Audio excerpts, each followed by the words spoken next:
Yo, assalamualaikum warahmatullahi wabarakatuh. Selamat sore buat teman-teman semuanya, khususnya yang sudah ada di YouTube Solusi Hutang MB.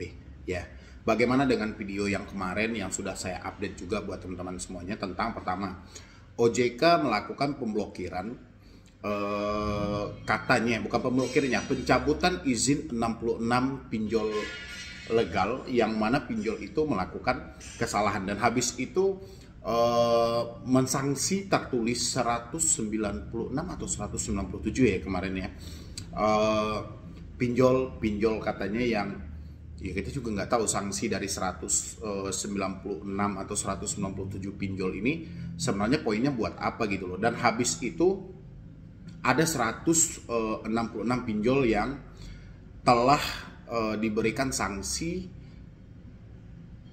denda kata OJK gitu ya kan. Sebenarnya yang seperti yang saya bahas juga kemarin buat teman-teman semuanya, fungsi dari sanksi-sanksi yang disampaikan OJK itu nggak ada gitu loh.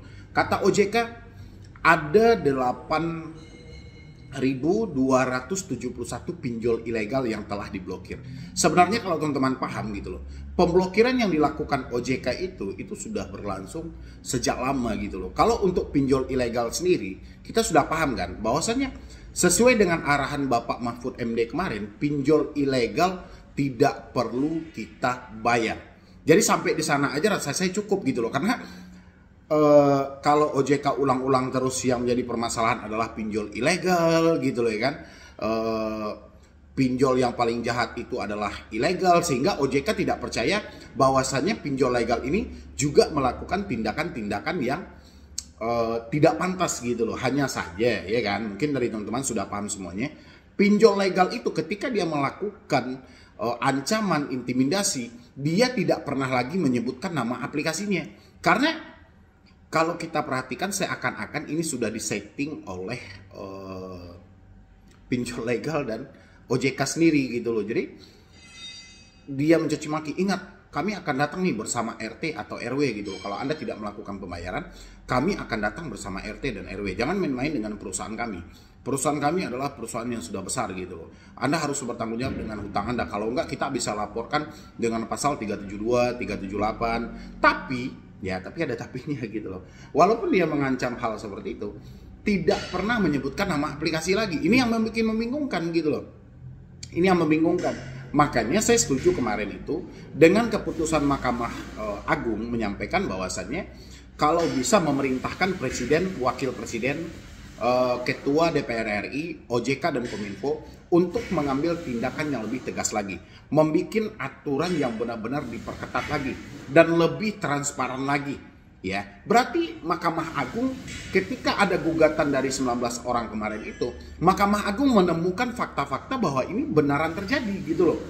Ya kan? Berbeda dengan OJK. OJK selama ini tidak tahu sama sekali, dia seakan-akan OJK, oh ini nggak ada pernah terjadi. Seakan-akan pinjol legal mereka itu benar-benar bertindak sesuai dengan SOP.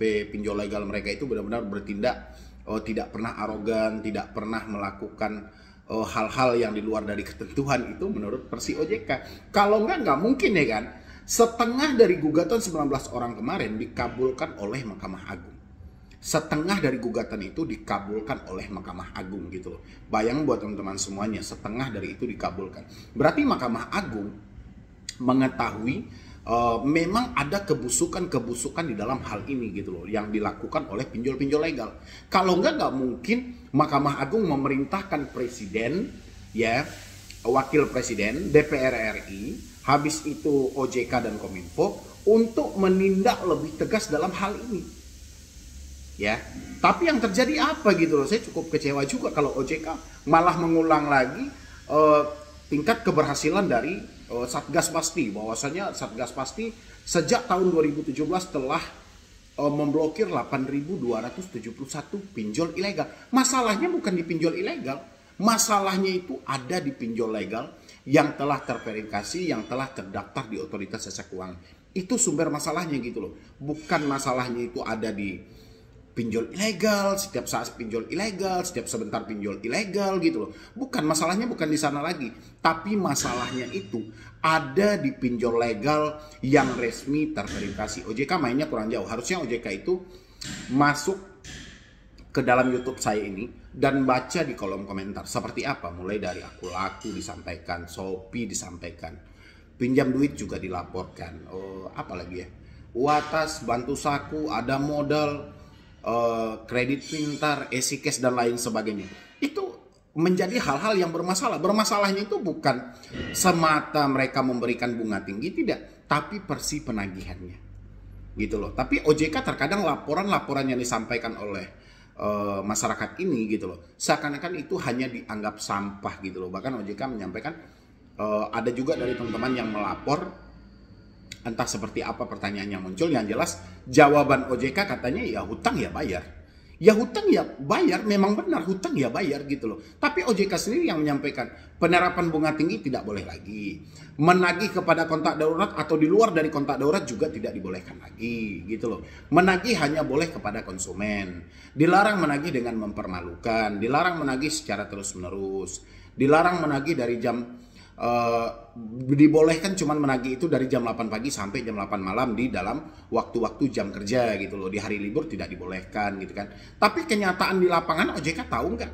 Paham nggak dengan hal itu? Makanya buat teman-teman semuanya yang mengalami telat bayar di pinjol-pinjol legal yang saya sampaikan, tolonglah ya kan. Karena kita lihat OJK, bayangin sama Anda, setelah keputusan Mahkamah Agung yang dipamerkan OJK itu apa gitu loh. Dia telah mencabut 66 izin pinjol katanya. Entah izin pinjol apa sih, kita juga nggak tahu ya kan. Tak pinjol mana yang dicabut. Tapi dihitungnya itu sejak 2019 atau 2020 gitu loh ya kan. Atau di tahun-tahun sebelumnya juga gitu ya kan. Itu dihitung gitu loh ya kan. Ya oke lah, kita hal-hal wajar aja. Yang jadi masalah adalah pinjol-pinjol yang terbaru ini gitu loh. Kalau yang mengundurkan diri kan sudah jelas itu kayak Danafik, kayak Taniven gitu kan. Kan tinggal 100 pinjol legal yang telah terverifikasi di OJK, itu sebatas pinjolnya aja belum. Belum lagi dengan pay letter, belum lagi dengan KTA-KTA yang lain gitu loh. Ini OJK harus menertibkan lebih maksimal lagi. Ya, jangan OJK beranggapan setelah dia memblokir 8.271 pinjol ilegal, masalah ini akan berakhir. Tidak, masalahnya akan makin banyak gitu loh.